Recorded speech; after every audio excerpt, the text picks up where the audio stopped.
जब नारद जी को लगा कि सोमल के वृक्ष को अभिमान हो गया है, एक बार देवर्षि नारद ज्ञान का प्रचार करते हुए किसी सघन वन में जा पहुँचे। वहाँ उन्होंने एक बहुत बड़ी घनी छाया वाला सोमल का वृक्ष देखा। उसकी छाया में विश्राम करने का विचार कर नारद जी उसके नीचे बैठ गए। नारद जी को उसकी शीतल छाया में बड़ा आनंद मिला। वे उसके वैभव की भूरी भूरी प्रशंसा करने लगे। उन्होंने सोमल के वृक्ष से पूछा, वृक्षराज, तुम्हारा इतना बड़ा वैभव किस प्रकार सुस्थिर रहता है? पवन तुम्हें गिराता क्यों नहीं? सोमल के वृक्ष ने हंसते हुए कहा, देवर्षि, पवन का क्या सामर्थ्य कि वह मेरा बाल भी बांका कर सके। वह किसी प्रकार भी मुझे गिरा नहीं सकता। नारद जी को लगा कि सोमल का वृक्ष अभिमान के नशे में ऐसे वचन बोल रहा है। उन्हें उसका यह उत्तर उचित प्रतीत ना हुआ। झुंझलाते हुए वे सुरलोक चले गए।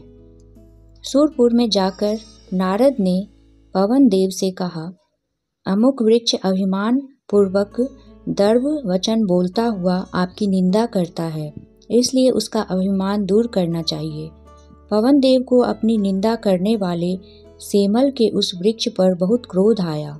वह उस वृक्ष को उखाड़ फेंक करने के लिए बड़े प्रबल प्रवाह के साथ आंधी तूफान की तरह चल दिए। सेमल का वृक्ष बड़ा तपस्वी, परोपकारी और ज्ञानी था। उसे आने वाले संकट का बोध हो गया था। उसने तुरंत स्वयं को बचाने का उपाय कर लिया। उसने अपने सारे पत्ते झाड़ डाले और ठूंठ की तरह खड़ा हो गया।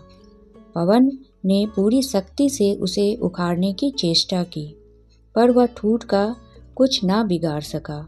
अंत में निराश होकर पवन देव वापस लौट गए।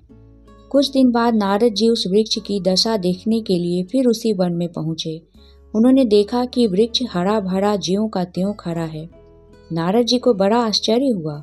उन्होंने वृक्ष से पूछा, पवन देव ने तुम्हें उखाड़ फेंकने की पूरी शक्ति से कोशिश की, पर तुम तो ज्यों के त्यों खड़े हो।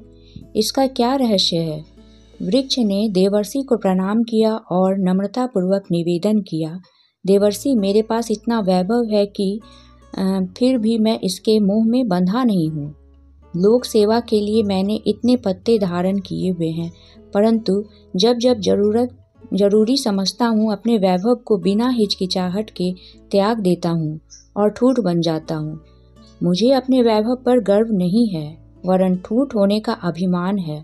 इसलिए मैंने पवन देव की उपेक्षा की। वे कर्म को श्रेष्ठ बता रहे थे।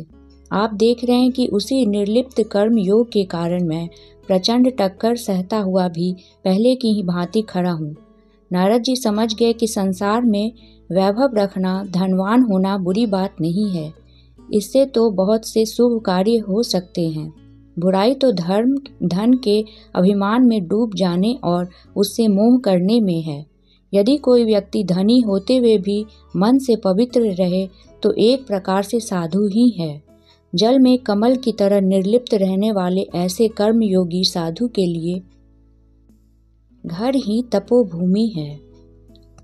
अगर कहानी पसंद आई तो प्लीज़ लाइक कर लीजिएगा और चैनल को सब्सक्राइब कर लीजिएगा। मिलती हूँ फिर अगले वीडियो में। जय माता दी फ्रेंड्स।